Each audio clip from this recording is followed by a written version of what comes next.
But your average sort of like mid-sized sort of founder, they should be thinking about their business as a unit, and they should recognize that that is their job. Their job. Everyone else is thinking about the parts. Their job is to think about the whole.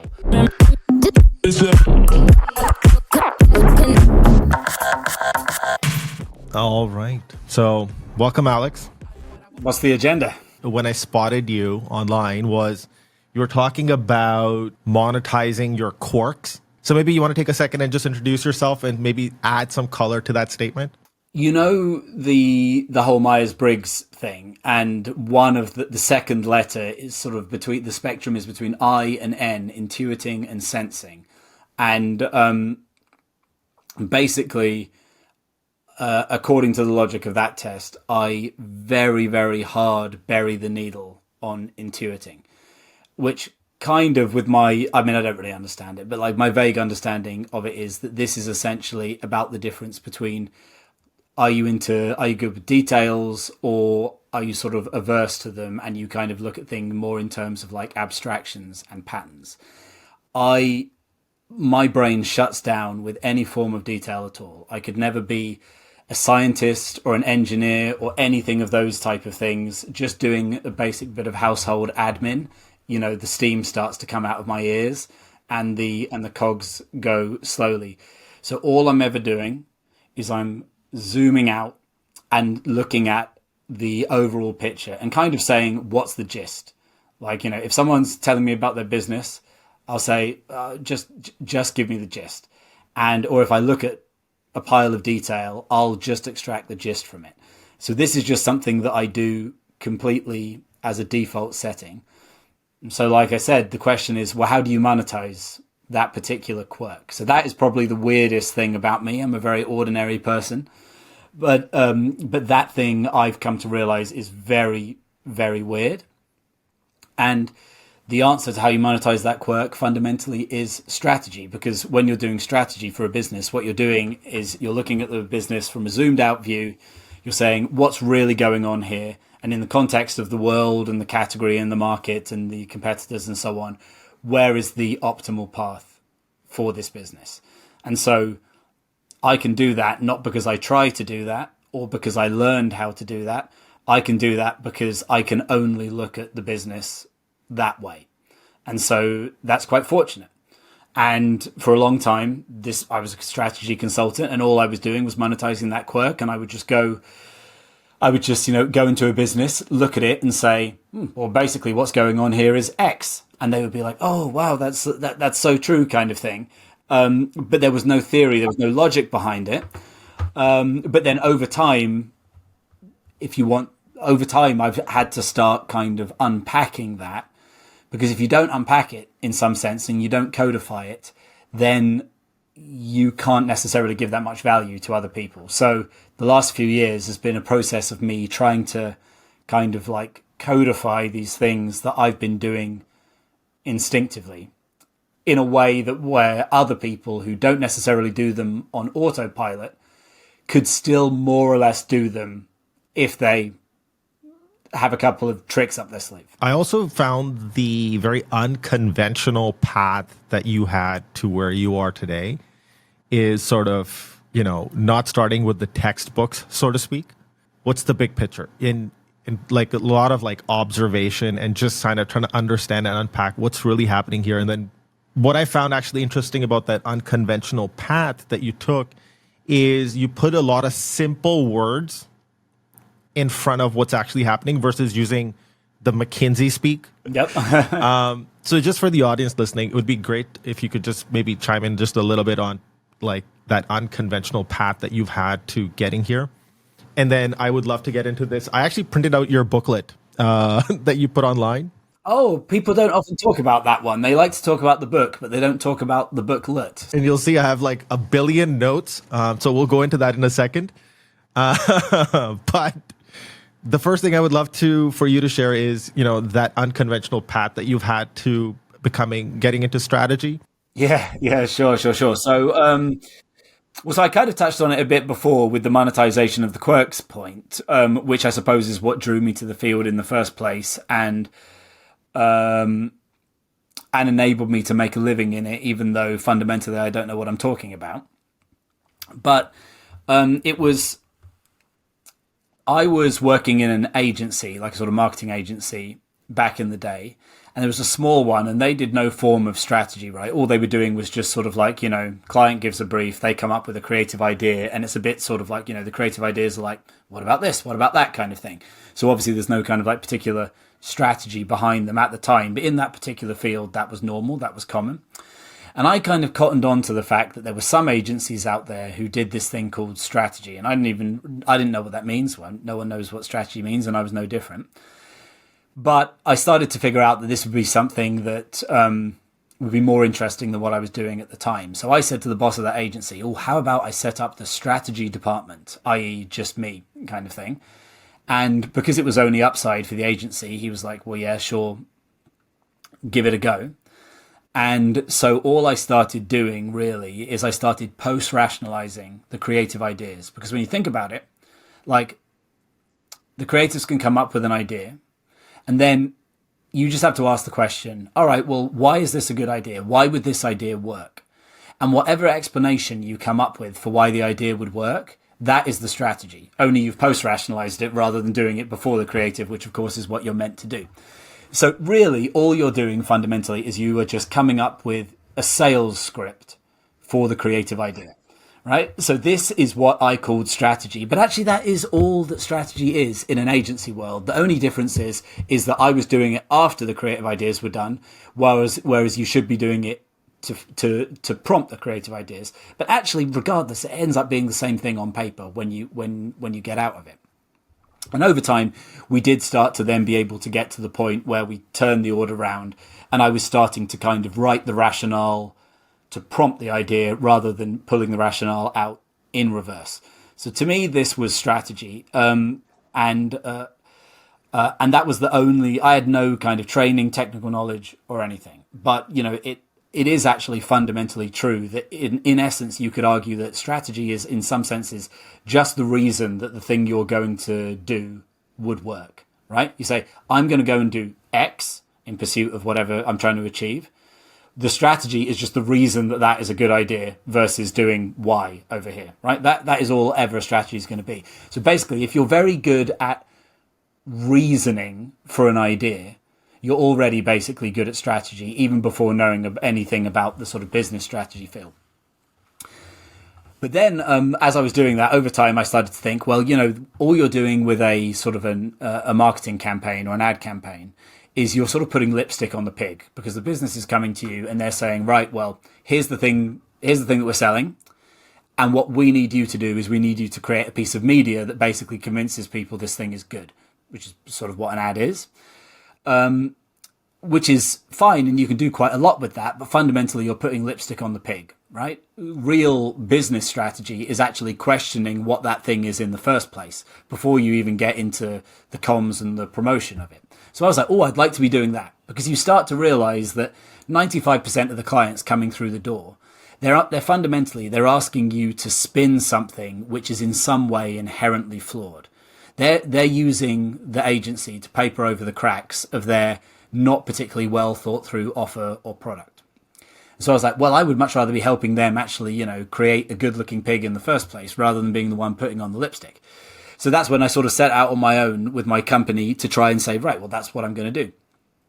And, I managed to cobble together a couple of clients. And all I was doing in this particular scenario was I was looking at the businesses out there who just work, the ones that absolutely fly. And a big thing when I started in my career, I was particularly interested in the brands out there who do no advertising.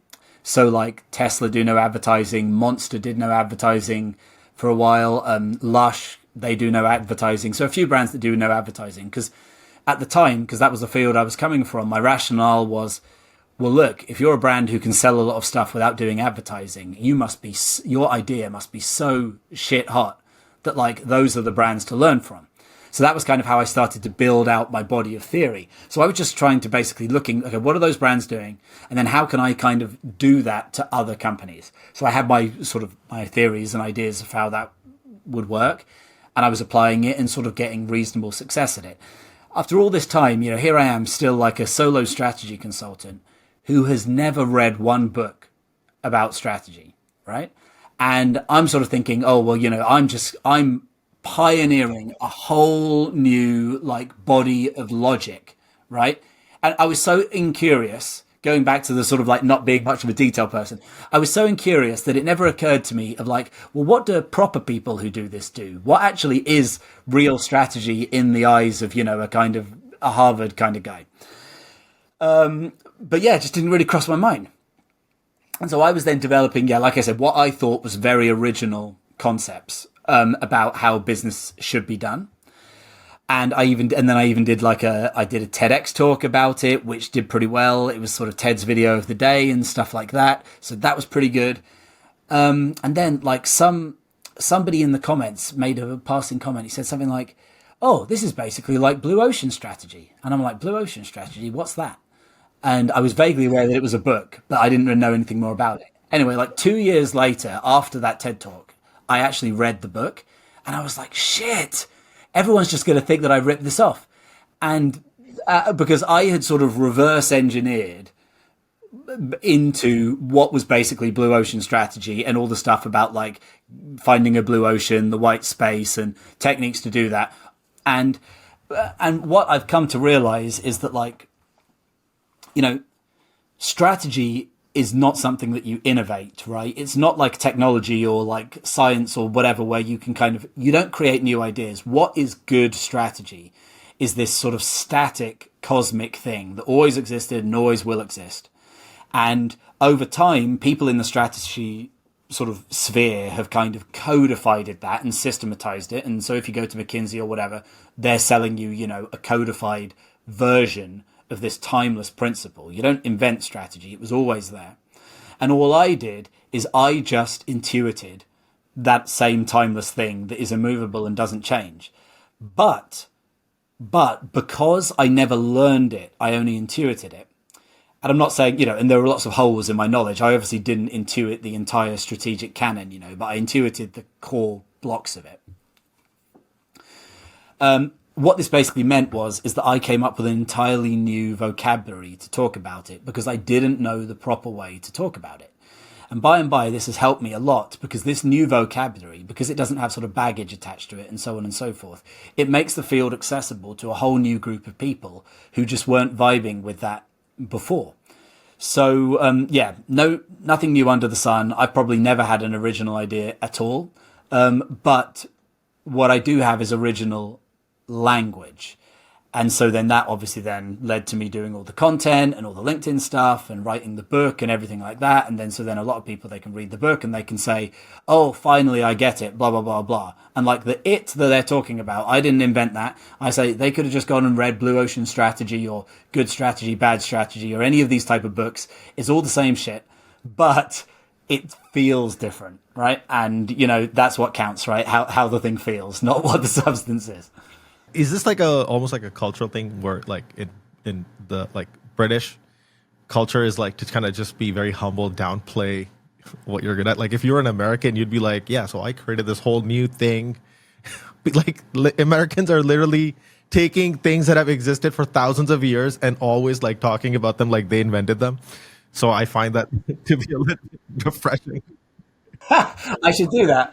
I mean, Americans earn a lot more than British people, so take note of that. It's just verifiable fact that strategy is a sort of static beast that like nobody invents. All you're doing is describing dynamics that are effectively they're natural dynamics. They can be found in nature, not just in business. If you want an unhumble comment, I think that like my insights are not into what is good strategy. My insights are into what makes people do strategy, which is actually the bigger thing. Because the bigger thing really here is that like all this strategy knowledge has been out there in all these books for a long time. But no getting away from the fact that 99% of businesses have no strategy. They don't know that they have no strategy. And there's just a huge vacuum where strategy should be, right? So who gives a crap about what strategy is if you can't even get over the hurdle of making people want to actually do it and engage with it? That is something that I can do. So I guess that is my sort of my own strategy. And if I was to kind of take, this booklet that you put out online, which is free for anybody to access, I just printed it out for my comfort because I wanted to take a lot of notes. But the use of language is so critical, because if the language is all jargon and complicated speak, it's not inclusive. It's not accessible. So what you've done is made strategy accessible in terms of like how to even think about what is strategy. It's like this fluffy, esoteric thing that exists that a McKinsey and a BCG and like these executives do, but you've kind of brought it like to the ground and like, oh, I can talk strategy because I like, for example, I really like one of the definitions that you have in here. And this is going to get into now a little bit of the controversial stuff that you've been saying, which I really enjoyed. But also speaking to the simplicity that you bring, right? So like, what is strategy? It's not a mechanical equation. It's an act of mischief. I love that. And then there's this one example that you were talking about. These two guys are just talking about the Yeti coolers, and that's an act of mischief. Do you want to speak to that a little bit? Oh, I love that Yeti thing. Yeah. So it's a good example. It's not. I haven't thought about that quote for a while, but no, you're right to bring it out. So what are you trying to do with a strategy for a business? Well, all of my work is based on sort of first principles. And so first principle of what a business is it's a system designed to deliver value and receive value in exchange for the value that it creates, the money that it brings in. So how does a business grow? How does a business get more money? Answer, it puts more value out there. The biggest businesses in the world are the ones who've managed to create a system to put out the biggest amount of value. The reason Apple's the biggest company in the world is because Apple have put more value out into the world in the first place, right? So if you want to grow your business, you put out more value. Simple as that. So what is strategy? Strategy is a way of generating value. So it's your kind of like solution for how am I going to generate as much value as possible. Now, in order to do that, there's two sides of the coin here. Number one, you've got to create something that people want. That's kind of obvious. If you have a business that produces something people don't want, then it has no value. People won't buy it. People get that. That's pretty straightforward. But number two, it also has to be something people can't get elsewhere, because there is no value in just doing something that other people are already doing. If somebody buys you a present that you already have 5 of that thing, is there any value in that present? No, not really. There's just duplication going on. So most businesses, basically, that's the issue that they have. They're duplicative of solutions that already exist in the market. So the trick here is, can I do something that people want, but something that crucially they can't get from anywhere else? And if you figure out a solution to that, you've won the game, and you're going to start printing money without even trying. So to your point about like, okay, strategy is an act of mischief. Like, this is just a hyper simplistic, easy way into this same thing. Because if you exist in a category and you want to generate some form of value which people can't get from the other players in that category, that invariably must involve in some way upending the expectations or codes or rules of that category. You've got to go in there and fuck things up in some way. You've got to go in and do an act of mischief. I think it's interesting when we look at the greatest sort of strategic kind of founders in history, like Steve Jobs, Elon Musk, people like this. That's what these guys are basically like. You know, they are like problematic characters for their industries, basically. They go in there and they do sort of cheeky, quirky left field things, which then basically cut off the competitors at the knees. So you don't have to go like that extreme, but that is why all strategy is an act of mischief, because you're basically going into the category and you're saying, listen, guys, all this stuff that you're currently doing, all this stuff that you believe in this category, well, not all of it, fine, but this thing that you believe in the category, actually, this is bollocks. What if we actually didn't do that and we did this other thing instead? You know, you've got to slay a sacred cow and all the rest of it, because that is the way that you're going to create leverage. If you just agree with everyone else in your category, if you agree with all of your competitors, how the hell are you ever going to create leverage? You can't, right? Because basically, you're all gonna be generating the same thing. And what you see, oh, it's so annoying. Like it's the opposite of what you actually see. Because what you normally see, right, is companies in categories, they do not disagree with each other. Companies in categories, they don't disagree with each other. They fall over themselves to agree with each other. So you look at the battles between competitors, and it's always things like, we think that customer service is important. And then their competitor says, yeah, well, we think customer service is really important. So they're just furiously agreeing with each other. So no one's getting any leverage. But if the other guy said, well, that's great that you think the customer service is important. We actually think the customer service doesn't really matter. And actually, we think about this other thing over here instead. That's what strategic leverage looks like, right? But people don't do this because they don't have the ability to disagree, because they all think the same as each other. And the only locus of competition they have is who can think it more. I love this. Going back to something that you were talking about earlier, is like that first principles thinking is, if we look at society at large, humans in a household, on a street, in a neighborhood, in a locality, in a city, especially in Asian cultures, for example, let's say, because I'm Asian also, is, as growing up, your parents are like, well, you should just be an engineer because your cousin's an engineer. Look how much money he's making. So there's that some level of like, just do what works kind of mentality that exists in society at large. And then what are companies like you described? They're just a collective of humans. And so there's this whole group think. So that's one aspect of sort of what you touched on. And then the other aspect, which goes into like that Elon Musk, Steve Jobs kind of mindset, is these were the outliers. They were like, we don't want to copy the mold. They even dropped out of school, like college, university, whatever. And they were able to sort of stick their neck out and stand behind an idea, which typically, managers and other people in companies don't want to do. This is another topic that you've sort of touched on, where you were using the monkey on the elephant with the Coca-Cola example, is, hey, Yeah. that was so funny. That was so This is awesome. You're bringing up all of these like old chestnuts of mine that I haven't thought about for so long. I've got to recycle them, get them back out there. Yeah, so, and I think some of the things that you've talked about kind of really perfectly parlays into something that Paul Graham just recently wrote about the founder mode versus manager mode. And it kind of speaks to, and it's what they're essentially saying is everything that you've been talking about is a founder is gonna supersede like incentives and like, will I lose my job? He's gonna put everything on the line and get behind an idea and make sure they get to see it through.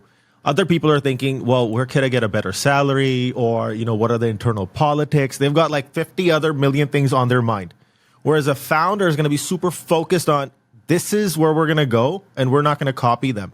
Especially coming from somebody who's like already dropped out of school, is already like a rebel, an outlier. Mischief is kind of what you're talking about, right? That's the essence of strategy. That's why those founder-led companies that we take examples of perfectly embody that sort of sentiment.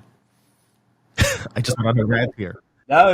It's ironic, isn't it? Because the greatest strategists of all time, those sort of legendary founders, as far as I know, none of them knew the first thing about strategy from a textbook perspective, right? None of them sort of like did a Harvard MBA, as far as I know. So like, and ironically, the mindset that would put you down the MBA path, which is not remotely a bad mindset, there are loads and loads of massive advantages to it. It's just a different mindset, and it is a categorically unstrategic mindset, because you're actually playing the percentages if you do that. Like, if you get a Harvard MBA, you're going to get a great job and a great salary and all the rest of it, because you're actually following a well-worn path to do that thing. But ironically, this is a bit of a red flag to say you're not going to be that great at strategy. You're going to be extremely good at other stuff, but you're not going to be that great at strategy. So it's a bit of a paradox, really, in a sense. And I don't know if like people love to criticize McKinsey and all of that because they're the biggest thing, and so like I don't really know anything about how they are in reality and the way that they do work. But referring to the archetypal McKinsey, like, I don't know if they actually ever really have. I've never heard of any sort of like crazy, amazing strategy case studies that they've dropped. And I'm sure that if they were responsible for one of the amazing things like IKEA or Southwest Airlines or Apple or any of the things that people love to talk about, I'm sure that we'd all know about it if that came from McKinsey. But but they Exactly. don't, do they? So, which isn't to say again that they aren't providing huge value to their clients, but it is to say the type of value they're providing is very, very different than what you and I are talking about here. What you and I are talking about here can only be delivered by rogue Yeah. agents. That's why I really like that definition of like it's an act of mischief, because that's what at the core of their identity these founders are. They're just being mischievous and naughty little people, because not little people, but naughty people, because they're going against the grain. They're like, fuck Yeah. that. We're just gonna do this over here. Like, we don't want to like, right? And typically, that hive mind is like, well, this category already exists.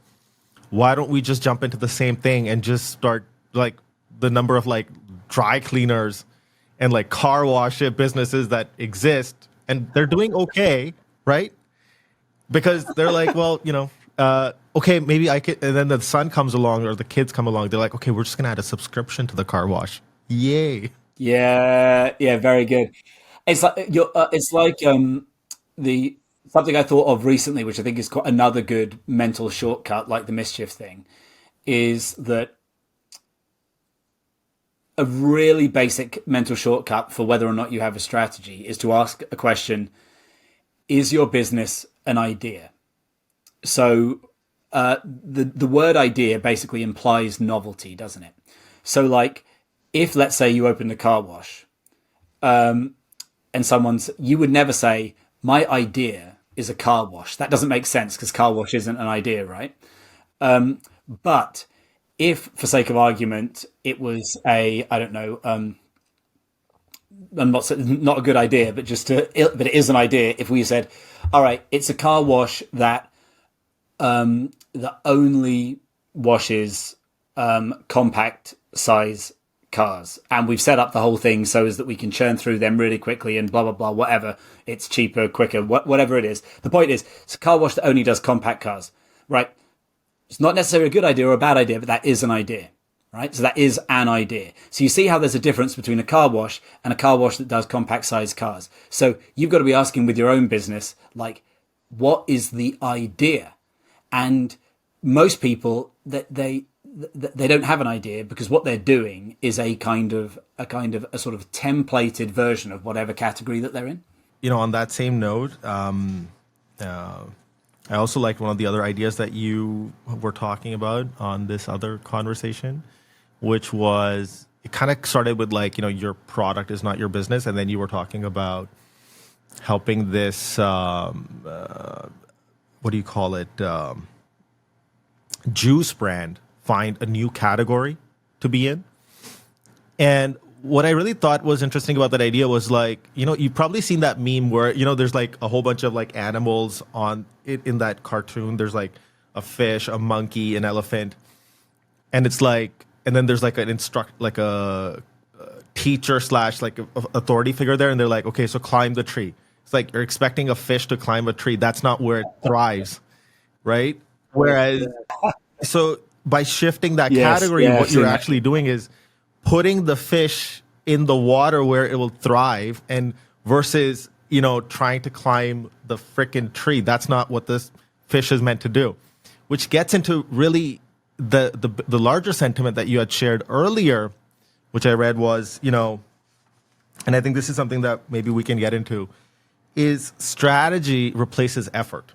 Yeah, that's a good one. And it is exactly that meme. I never put two and two together with that meme, but you're right. It's like ostensibly what you have going on out there is a whole bunch of different animals trying to climb the metaphorical tree. And the monkey is just going to go straight up the tree because that is the path of least resistance for the monkey. That's how the monkey flows like water. That is the what the monkey is made to do. The elephant, let's say for sake of argument that the elephant can climb the tree. That's like watching IBM climb the tree, and the monkey being the super mischievous character is like Apple. Yeah, yeah, well, true. And so, like, the elephant can do it, but the amount of effort that needs to be displaced to do it is insane. And actually, what's even worse is that not only does it hurt the elephant because the elephant's having to work so hard to do this thing, this high effort process, but it actually also hurts the things around it. Like, it damages the tree because it's kind of like, barrage the tree. In case it wasn't obvious in this context, the tree is an analogy for the market, right? So the elephant essentially hurts the market, it hurts the tree by trying to force itself somewhere where it doesn't belong. So, like, a real business example of this, like, I remember I worked on this back in my sort of marketing days. We were working on the launch of a new cider brand from one of the big conglomerates, and they didn't have a cider in their portfolio, and so they thought to themselves, well, ciders are growing, we need to make a cider. Fine. So they basically launched this completely generic sort of Me Too cider. It had no particular offering to the cider market that the cider market needed. But because they were one of the big players, that didn't really matter because they could lean on marketing spend and relationships to make sure that this cider got in the market and it pushed out other independent ciders that had sort of earned their place on the shelf. Now, what's going on here? Think about this: effort replaces effort versus strategy. What this brand was doing is they were expending an extreme amount of effort to force an unstrategic product on the market. Because remember, money is effort. Money is just a proxy for effort. And all of the kind of like weight that they were bringing to bear is like, the elephant pushing itself. Like, they were bringing weight to bear to force this product onto a shelf where without that weight it wouldn't be. So they are hurting themselves in a sense because they could have done a strategic offering where they could have spent 1/10 of the amount of money and got double the amount of success, right? So they've hurt themselves, but they're also hurting the category because they're forcing out higher value providing but smaller competitors who were there by rights, who were there because they were actually bringing genuine value to the category. So you see this happening. You see this happening all of the time. So look, you can win through effort because this is what big corporations do all the time, particularly in fields like CPG, where you have a huge brand and a tiny brand going toe to toe on the same shelf, right? You can pick Coca-Cola or you can pick the new whatever startup soda. They're the same on the shelf, right? So in this context, you've basically got someone who's using strategy and you've got someone who's using extreme force. So yeah, look, if you can do force, if you can afford to not be strategic, that's great. I mean, if I were in charge of Unilever or someone, I don't think I would bother being strategic. It's a waste of time because I can just make shit happen, right? Don't hold back. So yeah, well, give me a call, Liam Lever. I'd be more than happy to do a project with you. But if you're like a solo founder, what choice do you have? Your only choice is to do is to bring new value to the space. Otherwise, people are going to say, "Well, we don't need you." Which is what happens all the time with new brands. Like, new brands, they don't understand why they're working, but they can't read between the lines and see that the market is just saying, cheers, but we don't need you. I actually went to school for like marketing, advertising, media communications, and I got into an advertising agency. And then, so I actually went through all like the 4 Ps of marketing, the whole like 9 yards. And then from there, I actually, when I joined an agency as a copywriter, for about a short period of time. And then I actually ended up starting my own business. And I was in India at the time. And what I found very early on is that I had all this knowledge and I was like, I'm going to tell people about the 4 Ps, all this jargon that I've learned. So I felt pretty cool that I knew all this stuff. And very quickly did I realize that when I went to go talk to clients in India, none of them had ever heard a word of strategy or marketing and any of that. They were like, well, we produce these like pipes, like we're like an OEM manufacturer. Like they've not even heard of any of these words. So I'm like, they're scratching my head. Like in initial conversation, I would go say like, oh yeah, so we have to think about the segmentation, demographics, and blah, blah, blah. And there'd just be like this confused look on their face. So I was forced out of my circumstances when I was running my business in India to have to come and speak to them in their language and use very simple words. So that's why I would always look for like simple analogies to express certain ideas and themes. I had no choice. So I kind of went into reverse of what you did in sort of the other. So we kind of had like a different path, but getting to simplicity. No, I hear you, yeah. So one is just the acceptability and how do you even sell strategy because nobody's buying strategy, so to speak. Number one part, that's one Venn diagram. And then the other part is it's not even necessary and it's optional. Well, it's a huge issue and I haven't really solved it. Like I say, like 99% of businesses don't have a strategy, but plenty of them are successful. And that's because, like I said, number one, you can succeed through brute force. Number two, quite a lot of businesses have got a kind of an unconscious strategy, like they're doing something really clever, but they're doing it by accident and they don't really know what it is, but they can ride that quite a long way. That happens a lot too. So, these are all sort of reasons why why you can get away without having it. And there are also reasons then why people don't shop for it, because, people will go and buy logos because they can't imagine a company without a logo. Right? So like, oh, I need a logo.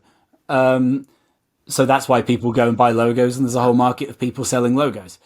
But it's not the same thing with strategy because you can very easily imagine a company without strategy because it happens all the time. So that's why people don't sort of like shop for it. So I never got to the bottom of this. My solution for this dilemma was to go viral on LinkedIn, and then after that you manage to somehow like muddle together some clients who are just interested in, because you have the platform to educate them, and then they think, oh yes, I'd actually quite like that, right? But that's not really a sort of scalable solution. And even now with my like content, obviously I'm focusing a lot on how I can grow my content, grow my audience, and all the rest of it. But I'm very conscious of the fact that if I put in my bio, like, something about strategy, no bullshit strategy, breakthrough strategy, whatever, like that's not a good reason for people to follow, because people don't look at strategy and think, oh, I've got to get this. So sort of what you have to do is you kind of have to smuggle strategy in the back door by really focusing on the problems that strategy is solving. And strategy actually solves loads of problems all in one hit. That's sort of what makes it so powerful. But, I suppose that ultimately, you could, just thinking out loud, you could just reframe strategy as something like, get more customers, right? I mean, it's just like, obviously there are other ways of getting more customers other than strategy, but it's probably the most sort of like big picture effective way of getting more customers or growing the business. So you kind of need to just give people, I think, basic ins like that, because unfortunately we are just stuck in this situation where people, they don't know what they don't know, and they don't really want strategy until you sit them down and tell them about it, and then they're like, oh, actually I do want that. I don't know if you're familiar with this guy, Roger L. Martin. He is also a strategy guy, professor here in Toronto. Yeah. Oh, he's in Toronto, is he? No, he's the he's the big dog. He's a strategy daddy. He also expressed like a similar sentiment where you have to kind of smuggle it in, and it's not going to be like, oh, we're going to do some strategy. It's actually going to be like, let's just ask some questions. And he also has like he's also kind of done the effort of simplifying it in simple language of like, it's actually just a set of choices that you're making. And I actually like that framework as well. I like your style as well. And again, that's the whole beauty of like talking to different people and learning from like how people take these complex and esoteric sort of subjects and then bring them to the ground so it becomes inclusive and digestible to the person on the other side, because we're not a bunch of professors. And so, okay, so where I was going with that was that, yeah, so we do have to kind of smuggle it in. And I find personally in my experience as well, I've never had to, like, I never would go in and say, oh, you need strategy. I would actually go in, because they'd be like, what the fuck are you talking about? And then it would actually be more like, hey, let's just sit down and have a conversation. Let me just ask you a couple of questions. And it's those quality of questions that gets them to like ponder their existence and like, oh, wait, I'm actually a fish. I need to be in the water. And you're like, yeah. And they're like, oh, shit. That makes a lot more sense. And then, Very good. and then you Very can just good. go down that rabbit hole. Now, the only thing I found kind of like a little bit counterintuitive to another thing that you were talking about is the tweet version of this is like, on one end, you can't really go sell strategy, right? That's like, people are like, I don't need this. It's like trying to go sell somebody the need to do IV therapy. Like, they're like, what the fuck is IV therapy and why would I want to do IV therapy? So first is just the subject strategy and it as a service and what it stands for, what it does, all that stuff that's associated with strategy. You can't just go sell it as it is. You have to kind of sell it from an outcomes and a benefits perspective and problem identification perspective. Yes. Those things are the way in, right? The smuggling in kind of part. But for agencies, like a branding agency or whatever, this is something that you were talking about in the previous with Jacob Cass and all those guys, so if an agency is saying, hey, sure, you want to do a campaign, you want to do some logos, but let's do some strategic, let's ask some questions first. And in those conversations, you're like, that doesn't really help. So maybe I was just curious what your thoughts were, like how you arrived at that. Of course, the benefit that an agency has is that it's selling something other than strategy. It's selling something people are buying. Maybe that's an ad. Maybe that's a logo, whatever. And then they can then, obviously, when they talk about strategy, it is the strategy for the ad. It is a strategy for the logo. So that's actually something I haven't really thought of before, but it's quite kind of a useful point because strategy doesn't exist. There's no such thing as just strategy sort of floating in the ether. It's always a strategy for something. It's always directed at something. A strategy to do a great ad, a strategy to lose weight, whatever. There's a strategy to win a war. There's always got to be, it's always a strategy for something. And that's why when you go out there and say, I do strategy, yeah, you're actually kind of like saying a nonsensical thing. It's a little bit like going out there and saying, I do solutions. And it's like, what do you mean you do? What are you solving? So this is my own kind of like, I'm picking holes in my whole sort of like being now because I'm thinking, yeah, shit, I am talking total nonsense, aren't I? Because like, what's really going on here? So when you talk about obviously we're talking about business strategy, so it's not completely untethered. So fine, but then you say like, well, what is strategy for? What do you mean when you say business strategy? What you actually mean is strategy for the healthy operation of a business, right? You don't mean business strategy. That's just a shorthand for strategy for the healthy operation of a business. So that is actually the thing that the strategy is being directed at.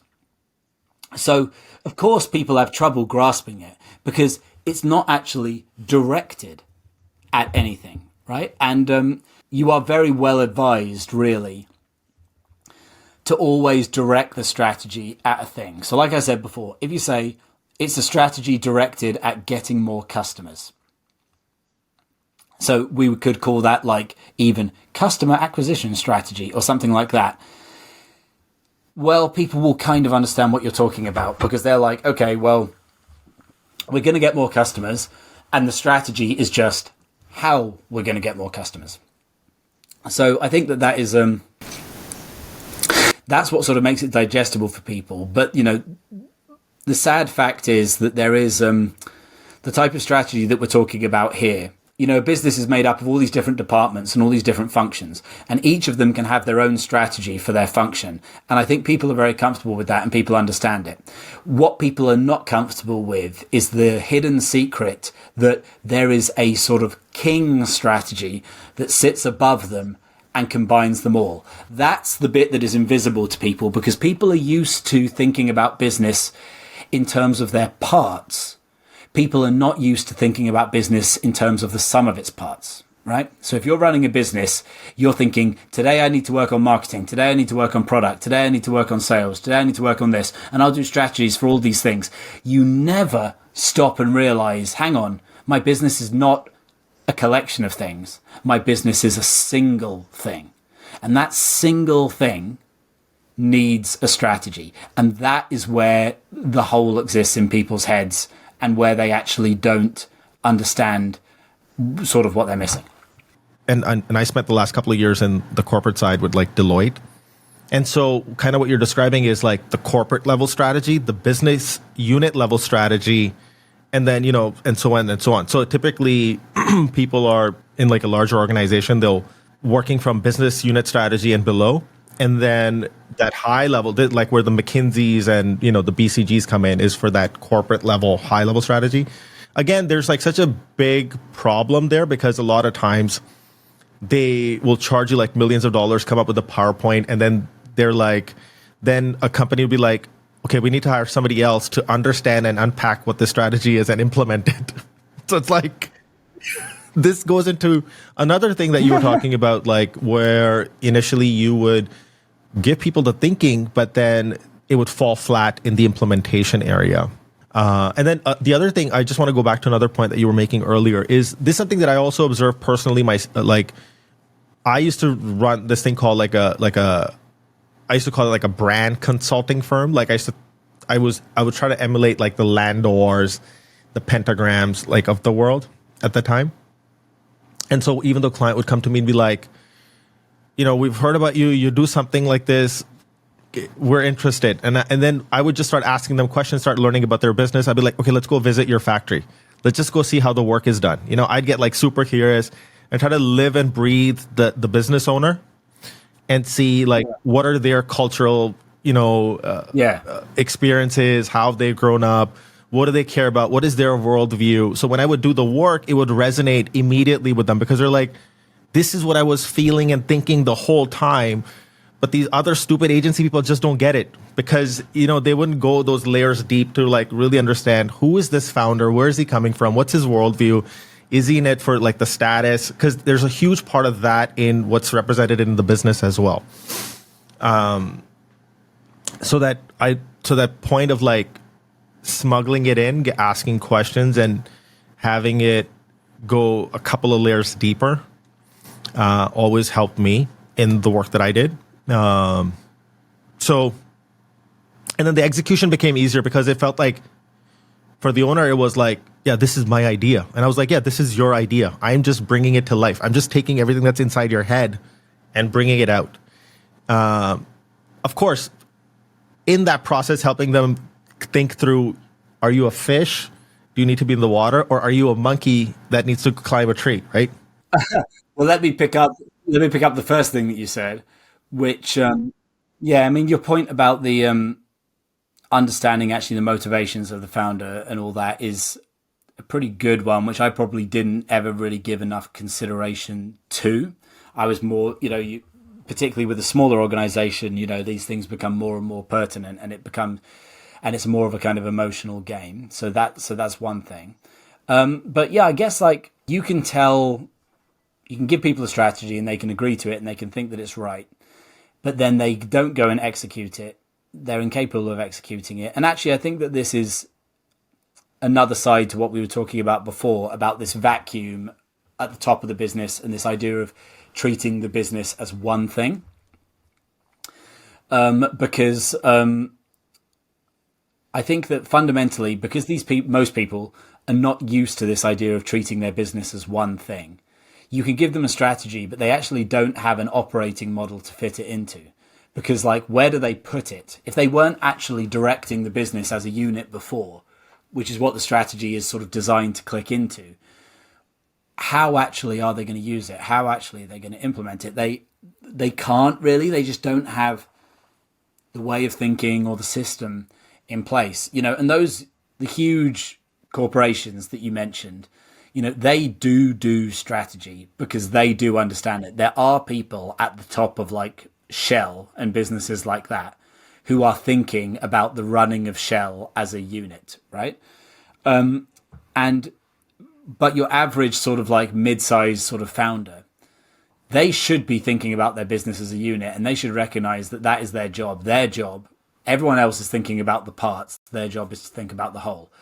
But yeah, they don't. They don't. And just giving them a strategy actually doesn't sort of solve that. So in practice, then, when I started to put more attention onto holding clients' hands as they execute the strategy, what that ends up being like is that you basically sort of go from department to department in the business saying, right, well, based on the strategy, what should this department be doing? Based on the strategy, what should this department be doing? And having to constantly sort of draw the connecting threads for them. And, you can do it, but it's a bit laborious. And I guess looping all the way back to the very beginning of our conversations and my quirk, I guess I really lack kind of empathy and understanding for this because I can only see the business as a unit and I can't see it as the parts, right? I'm not really capable of seeing a business as the parts.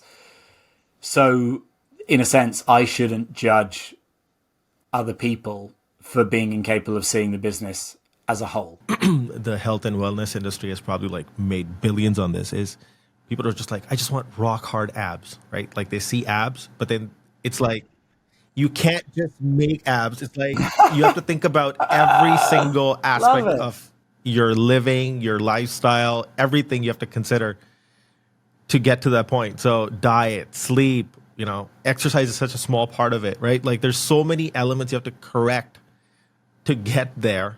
But there's just people selling you these like machines on late night television, telecommercials, saying if you just do this every day for 20 minutes, you'll get abs. It's like, oh no. Oh man, I'm gonna steal that. That is so good. That is so good. I mean, there's a whole kind of like there's a huge rabbit warren that you can go down with this, which I won't sort of like really go into, other than to say I don't know if you're familiar with the work of Ian McGilchrist. He's the guy who he's the fitness guy, right? No. I'm talking about he's a sort of professor, neuroscientist type of guy. But his work is about the essentially like the left and right hemispheres of the brain and how they interpret reality. And he's written some incredibly long and impressive sort of books on this, and they're completely sort of like never see the world again the same. But the bit that I just want to pick on here is that essentially it's actually the left brain views the world as a collection of parts, and the right brain takes a gestalt view and it looks at the whole and the patterns. So it is actually, it aligns very, very well with that whole intuiting versus sensing thing. It's basically intuiting is right brain, sensing is left brain. So like certain functions require one, certain functions require the other. And part of his thesis is that actually over time, the world in the macro has become more and more left brained. It's become more and more about the kind of the parts and deconstructing things than about looking at things as the whole.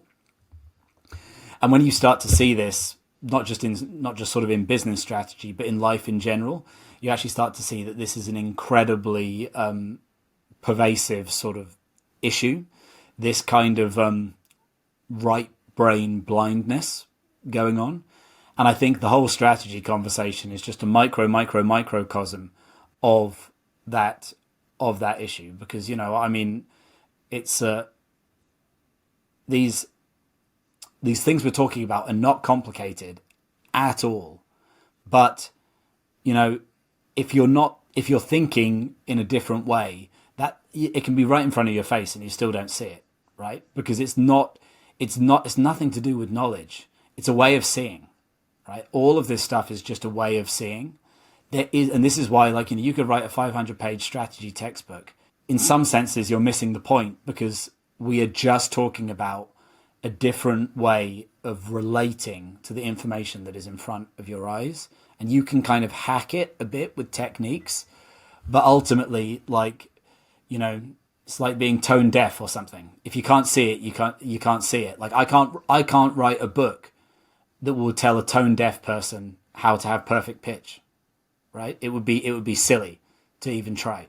So it's a little bit like this, some of this stuff. I mean, that's like getting quite kind of like abstract about it, but I guess you take my point. Yeah, I always like to connect it back to a lot of these things back to like sort of the same way you approach them is like, what's the first principles? Like, what's happening in society at large?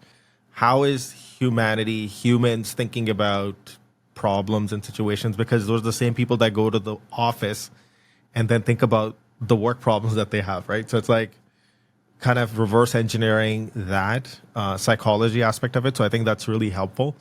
It just kind of is getting into like the why behind the why. Like when I'm talking to a client and they're describing their problems, I'm like thinking, well, what's in it for this person? Like, are they going to get a promotion if this does really well, or will this make them look good in front of their boss in that next, shareholder meeting? Like, what is it that's driving this behavior?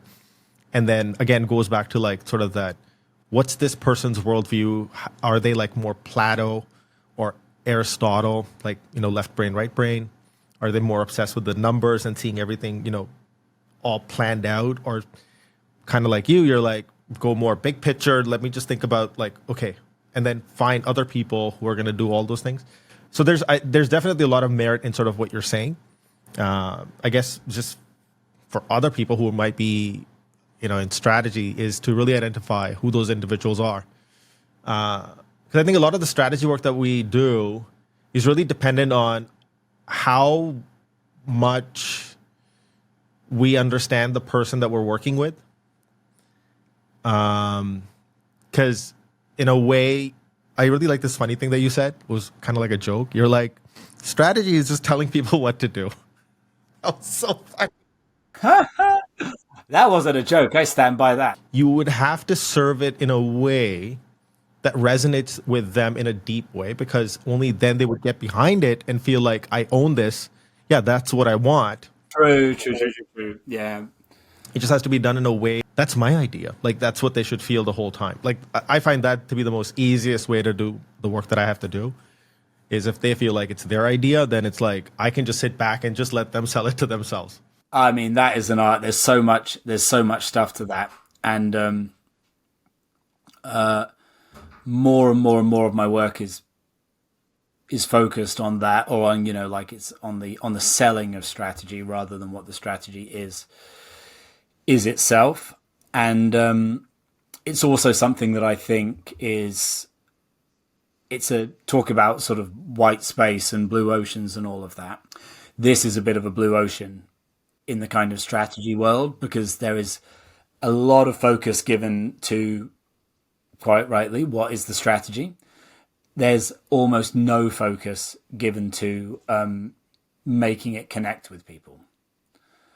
But there are, like, I mean, some people will do that very naturally, but most people won't. But there are kind of like techniques for that. The whole Simon Sinek why stuff. People really got the wrong end of the stick with that, because a lot of people in marketing think that Simon Sinek is a sort of marketing person, but he isn't. He's a leadership person. That's not the same thing. They think that a why is like a sort of a substitute for a tagline, and it really, really is not. And I actually sort of really had an epiphany about this the other day, about a very simple way to think about this is that, like, when you're communicating what a company does, the way that you communicate it, you've obviously got to communicate it differently depending on the interests of your audience. What are customers interested in? Well, customers are interested in themselves, and they're interested in what's in it for them. So you cannot use a why to sell a product to a customer, really, because because like, it's what all the customer wants is, what is this thing going to do for me? And so if you say, buy this water and we'll save the whales or something, unless you've done it in a very clever way, basically like, that's nothing, that's not what's in it for the customer. So it's going to be very ineffective. But that was never the purpose of the why. The purpose of the why is not for communicating with customers who are thinking about themselves. The purpose of the why is for communicating with your partners. So, for example, your staff or like other businesses who you're partnering with in order to do the thing, because they have a different agenda. And of course, part of their agenda is also self-interested, like, what's my salary? Am I going to get a promotion? But they want to feel like they're doing something worthwhile. So, like, if you are trying to sell your strategy is all about the customer and the value you put out there into the world. But if you're trying to sell that strategy to your team, you have to give it a why in order to make your team think, wow, I'm really working on something that's exciting and makes me feel important and like gives me a sense of meaning. Solving the customer's problem, for the most part, is not going to give your team any sense of meaning, because an individual customer's problem is fundamentally fucking trivial. But if you take all of those customers and bundle them together, and then you look at, okay, well, what's the impact of solving the problem for all of these people simultaneously? That's like a big thing, right? And so that's the thing that your team can get behind. So it's like, using the thinking back to the Apple example, and I would see it differently than the way Sinek describes it in his TED Talk, is that on a strategic level, all Apple were really doing back in the heyday of Steve Jobs is they were making more user-friendly, intuitive computers, right? That was actually the offer of Apple, and that was the thing that made them big. What was the benefit to the customer of that? Well, basically the benefit was that it was easier for them to get their projects done. So like, you've got a project you want to do. Well, if you do it with our computer, you're going to be able to do it much more easily because it's easy to use. They never put it so crassly, but that's what the business was all about. Now, that to a customer, you say that to a customer and they're like, yeah, I'm on board with that. Like, I'll buy that because I want to do cool shit. And you're telling me that your computer is going to help me to do that. Brilliant. Okay. But that's not very interesting for the people who are working in Apple. Because like, I don't care about like Joe Bloggs over there doing his silly little project that ultimately doesn't mean anything to me. But if you think about it collectively, if you take all of the Joe Bloggses out there who you're helping with their projects and you add them up, the cumulative effect of that is massive. The impact that Apple products made on any one individual is for the most part pretty meaningless. But the cumulative effect that Apple products have made on the world at large is colossal, because it's like the compounding of all of those people out there doing their projects like 5% better. And some of those people are doing amazing projects and, like all sorts of like world-changing stuff. So if I'm speaking to the employees at Apple, I'm not about helping Joe Bloggs with his silly little project over there. Who cares? I'm about, whoomph, we are going to change the world on a mass scale because of the number of people who we're doing this for. And so when Jobs was like trying to get Mike Scully, the Pepsi CEO, to come and be their CEO, that's why he said to him, do you want to sell sugar water for the rest of your life, or do you want to change the world? All he was doing was taking their sales script and magnifying it to the macro. He was communicating with a partner the way you communicate with a partner. He didn't say to Mike Scully, but wouldn't it be awesome if we help this guy over here do his shitty graphic design a little bit better? That isn't how he did. That isn't how he did it, because you've got to talk mass with your partners. So like looping all the way back then to the point, which is that like selling strategy, like, to sell it internally, you need to like massify it, and you need to create a vision for not what happens when we help one customer, but what happens when we help 1 million customers. And then we look at that in the round, and that is kind of like the why of the company. That joke that you made about like the monkey on the elephant at Coca-Cola, in hindsight, basically he got somebody who was of that mindset, had no idea of like what the value was happening for customers, Apple customers. And that's why he was probably like one of the worst CEO hires, right? Yeah. John Scully is like, basically the monkey on the elephant. He has no clue what value Apple really brings. He's coming from that same mindset. Coca-Cola probably doesn't have any strategy similar to Pepsi. The guy he brought on, I guess, was probably very disconnected with what Apple customers cared about and how he was probably used to operating in the sugar watery universe. Well, I guess that's where the business went into. I didn't read that Paul Graham post. I've seen people referring to it, but I don't know what it actually says. But I assume that was Apple basically going into manager mode. So I assume it's all like the same, all the same thing. I guess it's easier for us to kind of look back at these situations. I spend so much time like nerding out on this stuff. So everything that Simon Sinek talked about is something that people were doing well before. It's like he is like that classic case of like taking something that already existed and just repackaging it in a way that becomes a little bit more simple and digestible. And this gets into a little bit of a more controversial topic that what he's actually describing is the processes to get to positioning. Now, that word in itself is like strategy is super controversial and like so there's so many connotations and like what does that mean? Is it a marketing thing? And this is something that I've been writing about recently a whole lot, making content around it, is clarifying what is positioning and then where does it sit in the context of a business. And the way I've learned to describe it in sort of my personal way that has resonated with my clients and has helped them, again, can't go and sell strategy, right? You got to kind of meet them where they are. So I kind of always talk to my clients is like, look, everything that you're doing on the inside, going inside out, your business, right, is going to have a mirror image on the outside world, which is basically how people perceive you. So what all the stuff that you're doing, the hiring, the operations, the products that you're making is going to have some output in the real world, right? They're like, yeah, okay. And that creates perception. So that's your brand. So inside out, it's business strategy. Outside in, it's brand strategy. Everything to do with the customer perception, the different touch points, right? And positioning is the reason why you're doing what you're doing and why it exists. So, for example, I like some of the examples I like to take are, and there's a very handful, right? I think one of them you took previously was like the difference between BMW and Mercedes. A great example is Volvo. And this speaks to something that you were talking about on this podcast. That guy was into like hiring and employment stuff. Yes. Yeah. I remember that one. Yeah, that was a good one. Let's say when you stand for safety, which is Volvo, right? That's what they own. So now when they are hiring people, when they're designing products, when we look at their internal culture, everything is going to be around that idea. Same with Elon Musk. He's thinking, how do I expedite the world's to using EVs, or how do I get to Mars, right? So now from a hiring perspective, from like what are the internal operations going to be? For example, everybody's saying work-life balance and blah, blah, blah. Whereas if you go work for Elon, you're going to get none of that, right? So the positioning is not some sort of a marketing statement. It's who you are. It's in your DNA. It's part of your atomic. It's part of the atoms that make up who you are, right?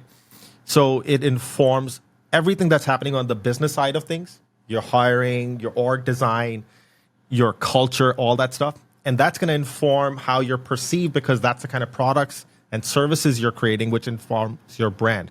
So my simple analogy is inside out, it's business strategy and IQ. And going outside in, it's brand strategy and EQ. And what brings it to life is your positioning.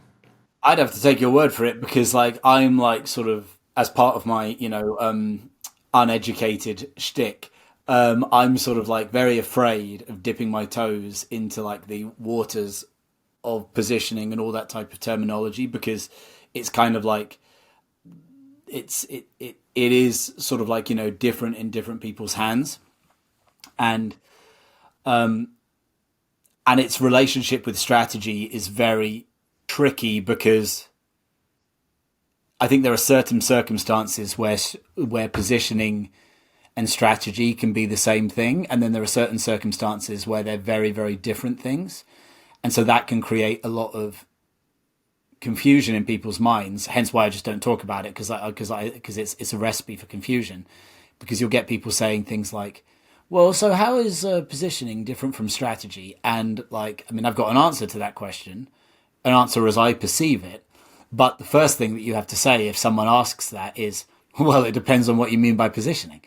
And so already you're on very thin ice, in my experience with that. I mean, I read, I'm sure you read it too, the April Dunford book on positioning.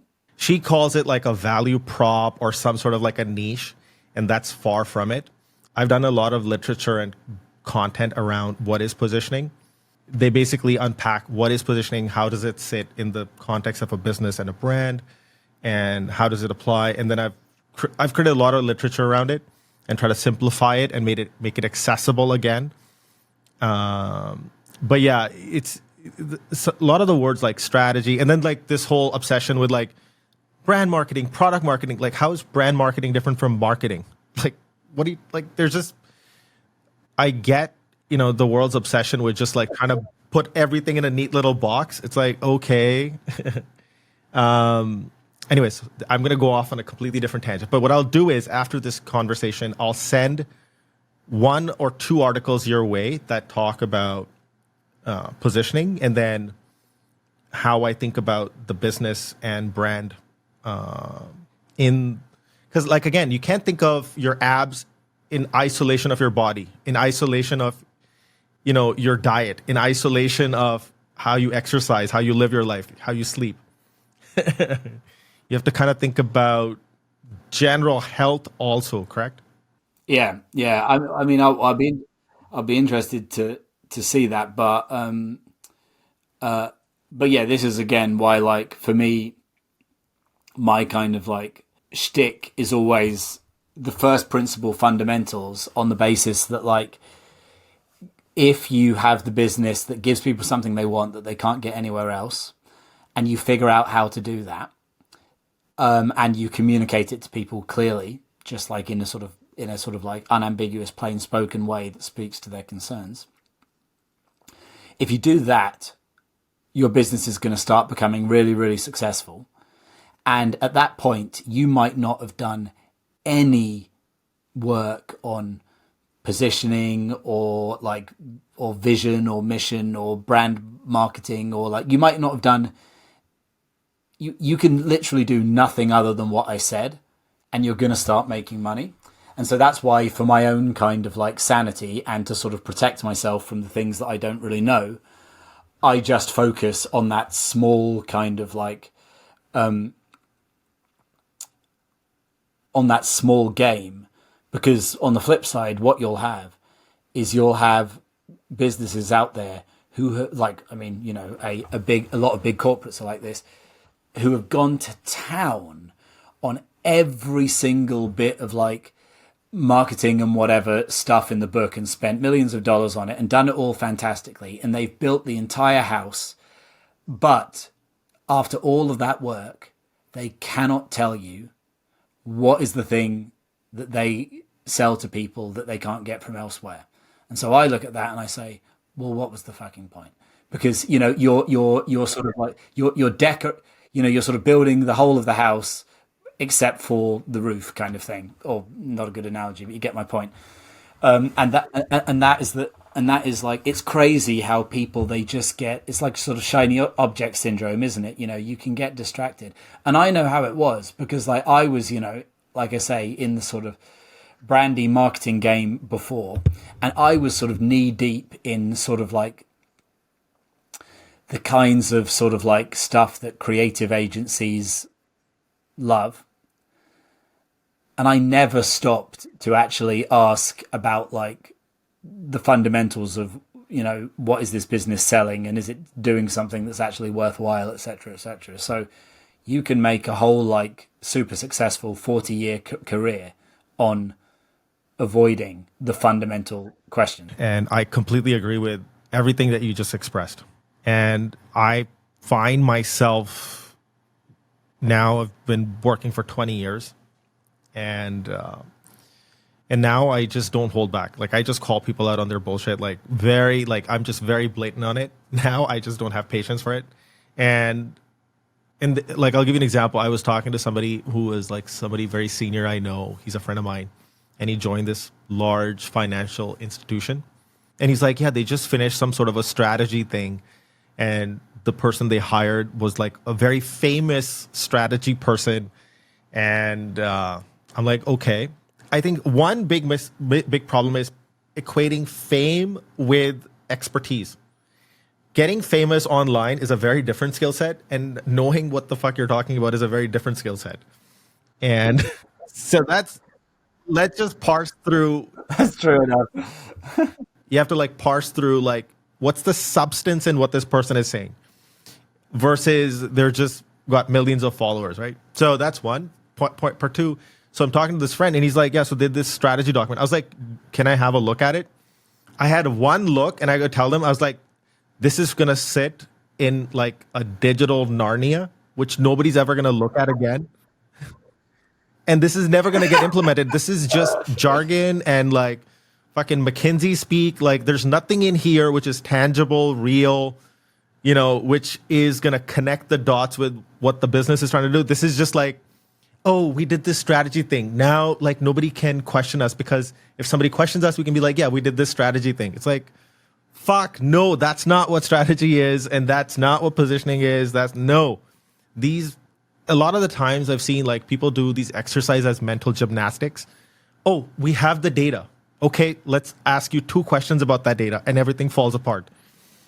So I have zero tolerance and patience for people who just play these mental gymnastic games online. And that's actually why I really liked your content, because you get like really real, you simplify it, you don't play these stupid games that people are playing online. And that's why it was so refreshing to see like things like, strategies and active mischief. I was like, fuck, I've never heard that before. Oh well, I mean, I wish I could play the stupid games online. If it meant that I would grow faster, then I would do it. I'm a total whore for the algo. Make no mistake. People often compliment me for sort of like not doing like the sort of like the tacky stuff and being real and all the rest of it. And I'm like, I'm not doing this on purpose. I'm really trying to like, clickbait the shit out of this stuff. So it's just pathetic how bad I am at it. It's like once you learn to do something the right way, it's very hard to do it the wrong way. Wow, good point. Interesting. Mm.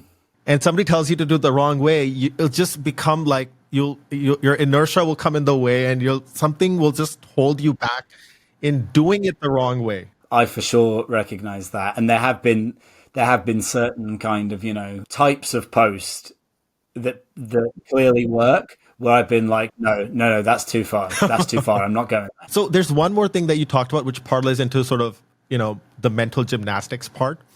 I thought that was brilliant. Again, a lot of the stuff that you've written resonated with me so well. I was like, this guy gets it, right? So like, and this is something you wrote, which was like, this is why sports analogies and business are frankly kind of bullshit.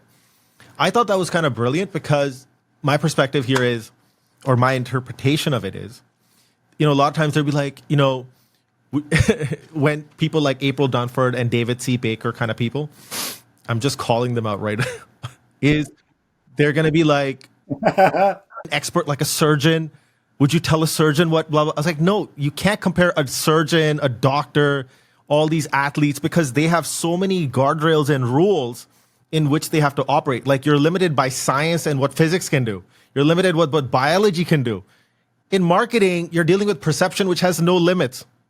It's like, stop fucking telling people to be like a surgeon, because a surgeon is like, probably hates his life. Yeah, that surgeon thing, I find that very annoying as well. I mean, I do.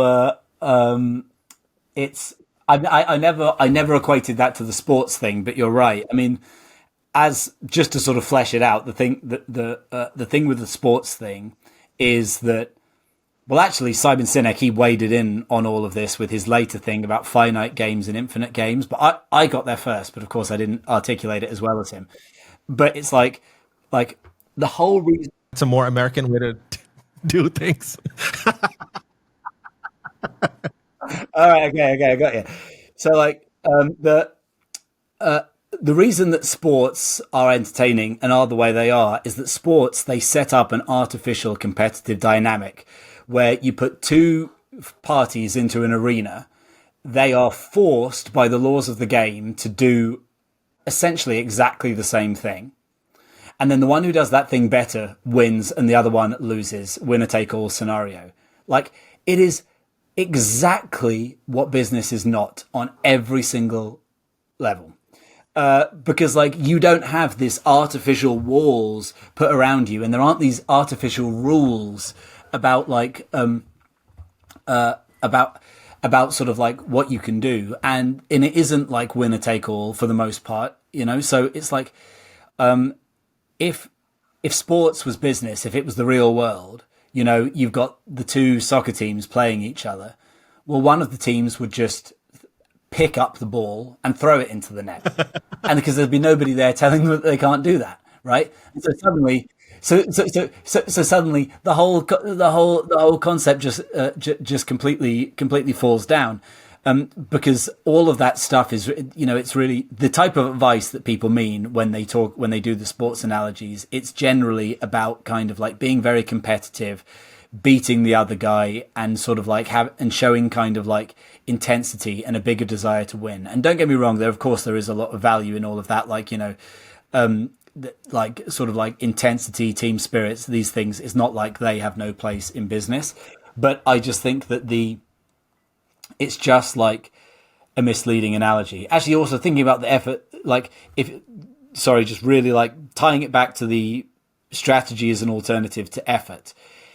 If two sports teams who are forced to do the same thing on the field, if one of them puts in 1% more effort, that could be the difference between winning and losing, right? But like, so that's why intensity matters in sport. That is why in a locker room, people will scream in each other's faces and that type of thing. And it's totally cool. Why don't people scream in each other's faces in your office? The answer is because intensity is not what's going to win the game.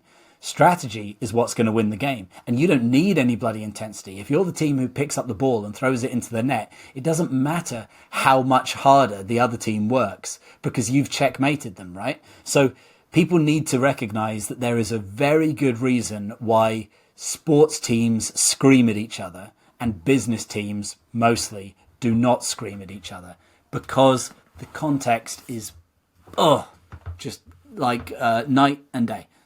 This is like people trying to force fit an elephant, a fish, and a monkey to swim.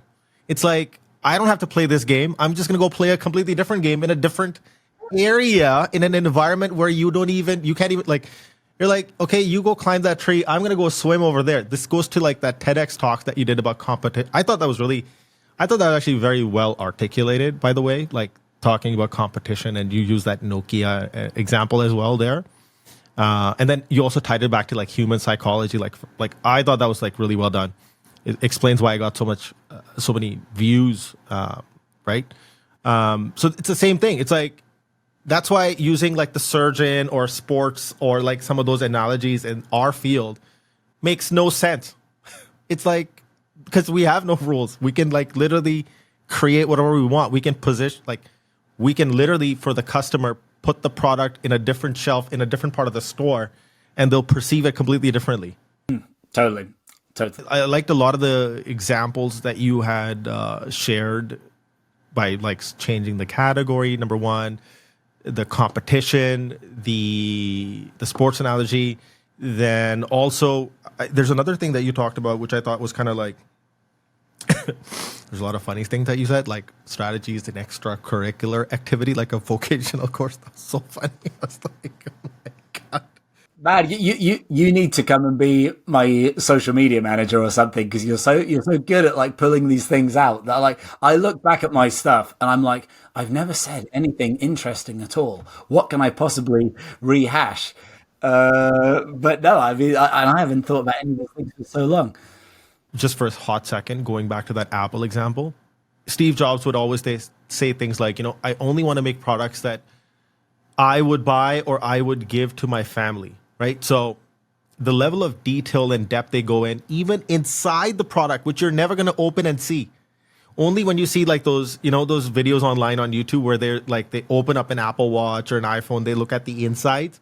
The difference between how those products are created from inside out is like day and night between anything else that exists out there. So when you see people doing these gymnastics of my iPhone versus the Samsung, it's like, okay, do whatever you want, but they're like so different. Yeah, yeah, or at least they were. I don't know about these days. I don't know how much they've kept it up. The new Apple Watches and how beautifully they're designed on the inside, which a human, like a customer, will never see. Oh, and they're still doing it. Cool. This is something that I constantly find myself saying to my clients, and I put actually a heart around it. I don't know if you can see it. There it is. About what you do, not what you say. Basically, like positioning of everything that I've studied and I've learned from school, from college, and going to that is positioning is a statement that never is something that you share externally. It's sort of an internal term. Like, for example, the positioning statement for Axe deodorant is mating game. They're in the business of mating. That's the game it's called mating game, right? And so for companies like Volvo, it's safety. It's not something that they're saying. It's what they're expressing through every single decision that they're making, from product to communication. And I also think that I'm a big fan in letting words mean whatever people say they mean. And I think that there is like the way that you're talking about positioning is obviously very close to strategy. And I do think it's right. And I think the things are super sort of like well aligned. But for better or worse, people treat positioning as an after the fact activity. We'll make the company, we'll make the product, and then someone can go and position it.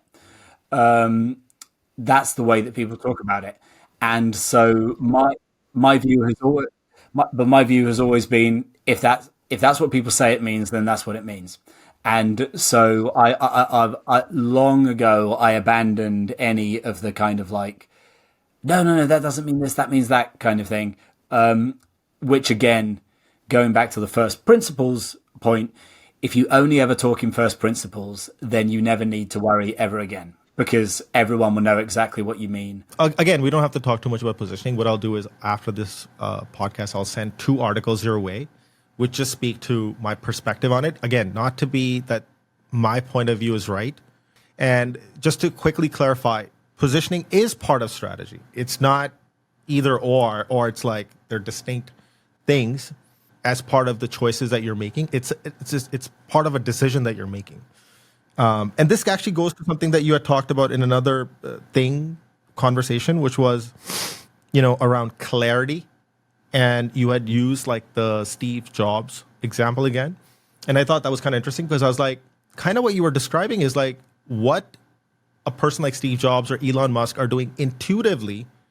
You're helping other people. You're first breaking it down analytically, turning it into simple steps, and helping other people go through those steps. Exactly. That's what I tried to do. And like I say, my entire sort of starting of my business, it was about looking at what cool companies are doing and reverse engineering it, and saying, all right, well, how can we unpack this and codify this? So yeah, no, I mean, I guess that's like then of course, it's always a bit disappointing, because then invariably you read that someone else has already done the same exercise, but it doesn't really matter. Like, it's it doesn't really matter as long as the language is fresh. I mean, I did in my newsletter this week, I did a big kind of like thing about simplifying the way that you approach messaging off the back of your strategy. And I did that completely in terms of sort of like unpacking what the Think Different campaign, just to use an example that everyone's going to be familiar with.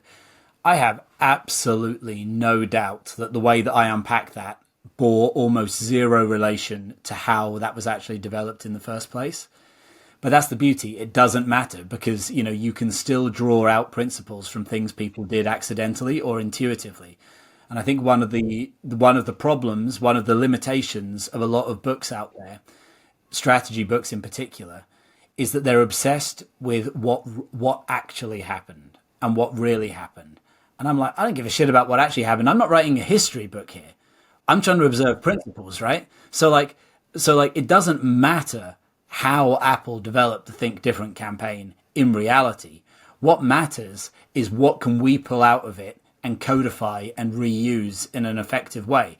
And if we have to pretend that they did something that they didn't, well, that's totally fine. In my book, the first page of my book is an author's note basically saying, listen, the case studies that I talk about in this book, I'm absolutely certain that they didn't happen the way that I'm talking about them. But, I'm not an academic, and I don't have to be, and I don't have to say things that are true. So it doesn't really matter, but let's just pretend that they happen that way for the purpose of the arguments. And then you can make things so much easier. There's also like this humility to it that, look, we're just observing what those companies are doing. We don't know actually what's internally driving all the things that are happening on the inside that we can see on the outside, right? So I think it's a good place to come from that place of curiosity, humility, and be like, hey, look, these are a bunch of observations. So I like that approach. And I like to kind of go at it like that as well. Like, I don't know for certain. Like, what do I really know about anything? Is just based on past experiences, right? I know that gets into like a whole other metaphorical conversation. Yeah. No, I'm with it. Everything that we've talked about, again, I really enjoyed it because you take these complex ideas and simplify them. You don't play those mental gymnastic games and unnecessarily create complexity for the sake of complexity, which most people are doing online. And I like how you call out a lot of the bullshit. I really like that. And I also like some of the contrarian takes that you have is like, strategy could be an extracurricular activity. That's how it's perceived. I can get behind that, even though I personally would be like, everything in my body's like, I don't agree with this, but I'm like, I see where you're coming from. So on some of these so I'm not saying I necessarily agree with you on all those things, but I like the way you've approached it. So I was like, I like the different perspective. So now what I wanted to do for the remainder, maybe 20 minutes left, is, and this will be really, again, helpful for people listening who are solopreneurs or one-person businesses. I don't know if you're still one person. And is to help them think about how they can start building an audience online. And you've done such a fantastic job on LinkedIn in such a short amount of time based on some of the data points that I observed through different conversations posted at different points in time. And so again, I inferred, I was like, And so one is sharing your thoughts on how you built that audience rather quickly. And then two, I think the other piece I think that would again be helpful is, and you did touch on this a little bit, is how you've actually taken everything that you're talking about in this booklet, in your book, how you've actually implemented that in your LinkedIn, how you approach LinkedIn, and it's yielded you all this success. I did see a little snippet of it, so I have a little bit of a sneak peek of how you thought about it. But for the audience listening to this episode, I think it'll be great for you to sort of unpack how you approach LinkedIn and applying some of the principles that you teach helped you get there. Well, I might tell a different story now off the top of my head, but so the first thing is that I went on there because as a solo consultant, I had no top of funnel. So I was getting business, but it wasn't very reliable. And then I was like, well, actually, why would it be reliable? Because how would people ever hear about me other than just through random happenstance? So I was like, well, I need to have some sort of shop window, and it might as well be LinkedIn because it's free and, how hard can it be? So I was posting on there sort of, stuff about strategy and for 6 months, it wasn't anything particularly remarkable, but it was like probably better than the average person. So I would maybe get like, 20, 30 likes on a post, something like that. And that is actually more than enough to have a meaningful difference on your business if you're in that game like that. Like that is worthwhile. You don't actually need to become big. If you're sort of like getting reasonable engagement from a core crew of people, then that is a worthwhile activity, and you are actually getting a much bigger footprint than you would have without doing that. So in theory, I suppose I could have gone on forever doing things like that, and it would have been kind of fine, and I suppose it would have been good for my business overall. But, and this is the dark truth that I often worry about, essentially what happened is that I went viral with one post, and I just want, and so, and I just wonder, yeah, and of course, there's all sorts of different factors that go into the going viral, and I wonder what would have happened if that one post had never happened, but everything else had been the same. Would I have continued posting? Would I have even bothered? Would I have still grown a lot? We're talking about literally just, I've done now how many hundreds of posts. I'm talking about removing one post from that equation, and how different would it have been? And so the black pill possibility here is that like you are just at the mercy of like fortune smiling on you and just going viral. Obviously, I had to post consistently 5 days a week for 6 months in order to go viral. So I know there's all that stuff about you make your own luck, blah, blah, blah, and that's true. But, you know, I could have posted 5 days a week consistently for 3 years and never gone viral. And then how would it have been? So that is a little bit of a concern. And like, so so I don't know how replicable any advice I give is because of that. But still, it happened. And then after that, obviously, I was super motivated, and then I started like pouring energy into it.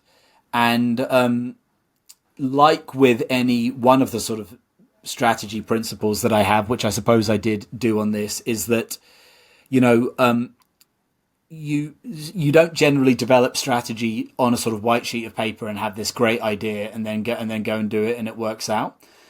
What normally happens is that you have to identify the stuff that you're doing, the things that you already are that are actually effective, and then start doing those things on purpose and sort of double down on them. It's the Dolly Parton quote: "Find out who you are and do it on purpose."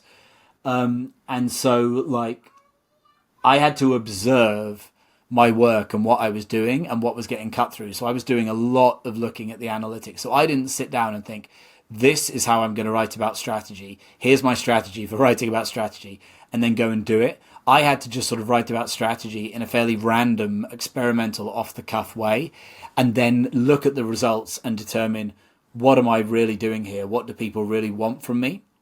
One of the things that I did not expect, because this was never my intention and it wasn't how I thought about it, is that I made a lot of people feel very empowered and very inspired. I get a lot of people saying that my stuff is inspiring, and I don't try to make it inspiring, which is interesting. So I was like, what's going on here? And I realized that, really what I was doing is, I was just kind of, there was something very sort of like accidentally encouraging to people. And I was really making people feel that actually, you know what, it's okay. You don't need to overthink it. You can just go and do it. You can just go and have fun. And, and then you're going to start to make ripples and make stuff happen, which isn't the message that I guess they'd been getting from other things in this field. So then I came to start to realize that I am really, like, it's 50% strategy and it's 50% motivation. That's my kind of watchword for my content. You've got to make people feel good. People have to come away from the post feeling like, yeah, like, fuck yeah, I can do this kind of thing. I never did that on purpose. That was what people took from it. And then when I realized that that's what people took from it, I was like, oh, well, this is what I'm all about then, kind of thing. So, it was like, so it was, as always with everything in my life, it was reverse engineered. And so then, and now I'm going through the next kind of, so I've just been, then it's just been whatever stuff I can just squeeze out in between the cracks of doing my consultancy work. But now I'm trying to go on to the next phase of going onto different platforms, getting a team and trying to like make it big. So I probably got like a cumulative, I don't know, 100,000 followers maybe now. But, obviously you're always looking up and you're looking to the next thing. And so to some people, they would look at that and they would think, wow, that's amazing. So many followers. But obviously from where I'm sitting, I think, oh, this is shit. I've got no followers. So it's like everything's relative. But yeah, in order to move on to the next threshold, the million threshold, I think that you obviously need to actually start having a system, a team, and all the rest of it, and so that's what I'm trying to put into place now without kind of losing the quote unquote magic. And the other problem that I have, which we were talking about before, is that like I worry like, well, is there really a big audience out there for strategy content, and how can I kind of frame this in a way that brings people in? So I do a lot of thinking about like, how can I make this be interesting to people who aren't thinking, oh, I like strategy, because I don't want to just be like, you know, I don't want to just be like sort of like part of that strategy echo chamber of this is a strategy, this isn't a strategy, da da da da da, which is a real easy place to get trapped in. You made some really fantastic points. I'll just summarize the ones that I think resonated with me the most. So firstly, even before I get into that, just one quick remark or point I want to make is, probably the Google search for the word strategy is probably like abysmal. Like how many people are looking for strategy? I've checked that. It is bad. So first thing that you talked about was, depending on what field you're in, you don't need like volume. Think about quality. Like let's say, 5 CEOs looking at your post versus 500 senior managers looking at your post. Like those 5 CEOs are going to be worth way more, like depending on the context and what you sell and what you do, right? So the quality is more important than the volume. Although one of the metrics that you did describe is volume, which is, again, it's not the primary.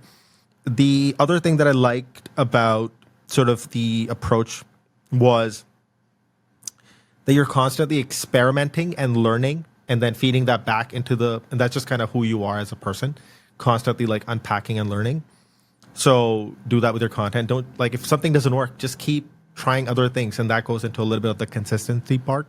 Sorry, I'll just say quickly, if people want just a practical thing to do, get the LinkedIn Analytics Shield, and then on there you can then organize your content by impressions, likes, whatever. So you can go on, get all of your posts, sort them by what's the best, and then you can just actually have a look and see, well, what do these top 5 posts have that all the shitty posts didn't? So, very easy thing to do. You got to do that.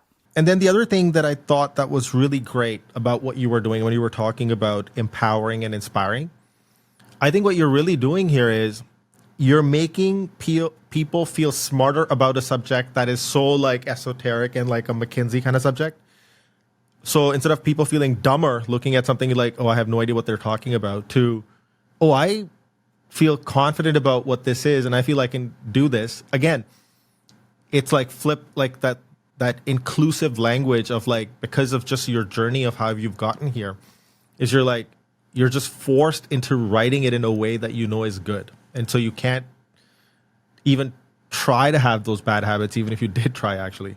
So it's like so that last point is sort of making people feel smarter versus dumber is, I think, one reason probably why your content resonates. It's why I'm here. Like I was like, I read through it. I was like, I've seen so much strategy books, blah, blah, blah. And I thought the way you sort of talk about it is so simple, accessible, and somebody who doesn't need to do an MBA to understand what you're talking about. Now, the final piece of this was, are there like specific like practices of like how you write content? Like how much time do you spend on it? Are there like specific rituals that people can take away and learn, like apart from that shield example? Yeah, I mean, how useful they are for other people, I don't know. So the first thing is that I don't edit stuff. You got to have faith. To be quick enough to do this, you've got to just basically bash stuff out and have faith that the first draft is sort of right. I mean, obviously, you can edit it for like, a bit of grammar or style or typos, whatever. But like, you just got to like write it and go with it. That's the first thing. Secondly, I have my newsletter, which is like long form writing, like essays. So like that is, I find it's a lot easier to write a 1,000-word essay than it is to write a post sometimes. So I put that out every week, and that's my forum for kind of generating a lot of new thoughts. You have an idea for the essay, and then you start writing it. But as you're writing it, each paragraph, a new idea will sort of emerge almost automatically in support of the core point of the essay. So you can then draw a lot of content from that. So that's good. At the moment, I'm spending one whole day a week on content writing, and I would like to spend probably 2 days a week on it as I sort of like develop the business model. So that's an, but before I was getting big results, probably doing. I was before I wasn't clustering it in one day a week. I was doing each post each day. So I would just sort of sit down in the morning. I'd be like, what post am I going to do today, kind of thing. And maybe the post would take 40 minutes to do, depending on the format of the post. Like minimum 20 minutes, maximum hour and a half, maybe something like that. So that's a kind of an idea of like the timings, maybe. And now, of course, I've been doing it long enough that I can start to recycle posts. So that's good. So if you don't have something for a day, you can just say no problem, as I'll just repost. I'll just do something. I'll just do something from the past. I do my carousels on Keynote, or you could just do PowerPoint. You don't need to get fancy. Of course, like I got good branding that was done by professionals, but then I just like copy the stuff over. It's tough because I think I'm like I've got quite. I'm not a designer, obviously, but I've got like a decent enough knack for it that I can kind of fake it on a platform like Keynote, and people don't know the difference. A lot of people I know can't really do that, so I guess you just need to get someone good to make you a template that you can fill in. I suppose would probably be. I think would probably be the logical thing to do. And then yeah, the final thing, which is very very obvious, is the hooks. That crap does matter, and that's where you get clickbaity. But if you don't play, I'm sorry, if you don't play the game, and I did a lot of content in the past where I didn't play the game, and I was just like writing for myself and trying to be smart and whatever. No, no, no, no, no. Someone said to me something very good, which was words to the effect of, a hook is not manipulation of the audience. You're doing the audience a service because it's just your way of saying, hey, here is something that might be useful to you. So if you don't have a hook up front, which basically very clearly says what someone's going to get from this and why someone should read it, then, well, of course, they're not going to read it, right? So it's not, so you have to do that. So I generally go for the point of view of like the hook tends to be quite tacky and hooky because I'm sorry, just what works works. Like, and no matter what kind of content you're making, every bit of writing in the whole fucking planet has to be basically led with a hook, because why am I going to read it? But then after that, you can then go into being your natural voice. So you don't have to write the whole thing in a kind of like sort of, BuzzFeedy type of manipulative way. You just need to get people in, and once they're in, then be yourself. But I'm sorry, you can't be yourself in the opening line. You can't be yourself in the hook. You have to do something like, here's my secret to how I. Like, I'm sorry, but you just have to do it. One of your latest posts is like, this post could save you a hell of a lot of pain and misery. You could write the thing, and then you could put it into ChatGPT and say, write me a hook for this thing. And you know what? ChatGPT knows what a hook is, so it will do a pretty solid job of that. There's just one more that you've written that I thought that was really funny. It's like, imagine waking up 40 years from now and being basically the same person you are now. That's a really good hook. I was like, this is a good hook. I knew that when I wrote it. I was really... How did that post perform? I'm not sure it actually did that well, but... That's a good one. But I was proud. Yeah, I like that you're just putting in the reps. That's more important, just showing up. Yeah, 5 days a week. And the problem is 5 days a week, one post a day is like, that's been fine to get me to where I am. But I know that to get to where I need to go, I'm going to have to be doing probably 5 posts a day, 6, 7 posts a day across different platforms. You can't do that by yourself. You physically just can't. So that's when you got to start getting systematized. All right, Sir Alex. Hopefully the Queen knights you for doing all the remarkable work you're doing on strategy. Well, it'll be the king now. It'll be the king now. So one activity I like to do with all my guests is I like for them to pick a number between 1 and 3001. Oh, nice. Okay, yeah, I'll go for 2,742. Oh, damn. Okay. So I'm basically just reading this question on your behalf. 2742. What do I visualize when I need to find motivation? That's the question. That's funny. It sounds like quite an obvious question, but it can't be because there's 3001 questions in there. That's funny. What do I visualize when I need to find motivation? I don't think that I have a real problem finding motivation in general. I can't say that I have these moments where I'm like, oh, I'm just not motivated, and I need to motivate myself. But I suppose that like, I feel like there's another one, but the one that's jumping to mind is, to be honest, I think about Arnold Schwarzenegger.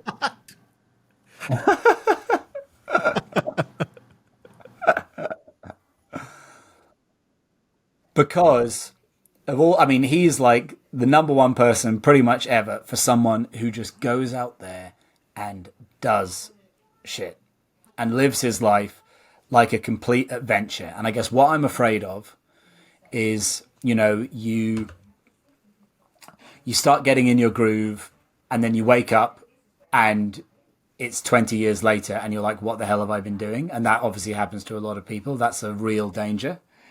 So I want to sort of like lead an extraordinary life, and there's a real time limit on that. Actually, it's a real ticking clock on that. I mean, I'm 39, so already it's actually like I feel like I haven't fully sort of like unlocked or found that life. And so, yeah, I just think of someone who basically just like went out there and just did crazy stuff, and let the chips fall where they may, pretty much. That I suppose would be my motivation. All right, Alex, this has been a fantastic conversation. I learned so much. It was really fun to learn a little bit about your different perspectives and how you make strategy accessible. Really enjoyed this conversation. And what are your final words for the audience, so we can wrap up? My final words are: you can't expect results to change unless you change something about yourself. And this is obviously a general life principle, but it's also the thing that the number one mistake that people make with strategy is that they do strategies where they've come out with the project and they haven't actually changed anything, but they tell themselves that they've done strategy. So it's just like you always have to be looking back and saying, what am I adding? What am I killing? What am I removing? What was I doing yesterday, which now I recognize was wrong? And people, they never wake up and say, wow, the me 3 weeks ago was totally wrong about this thing. And thank God I'm not doing that now. And that is why most people don't sort of like go anywhere or achieve anything, because they are not killing their former self again and again and again. And so whether you take this on a personal level or whether you take this on a business level, you have to be able to write down on a piece of paper at any given time, these are all the things that I was wrong about and that I've left behind. And if you're not leaving anything behind, then obviously you're just standing in the same place. The Joey Tribbiani, a meme just played in my head. Is like, I'm wisdomous. That was really wise, actually. Look, I'm gonna have to get a transcript of this conversation, because I gotta rip these things out. Like, yeah, I need the fodder. Thanks for coming on. This was a lot of fun, man. Absolute pleasure. No, it was great. Thanks for inviting me.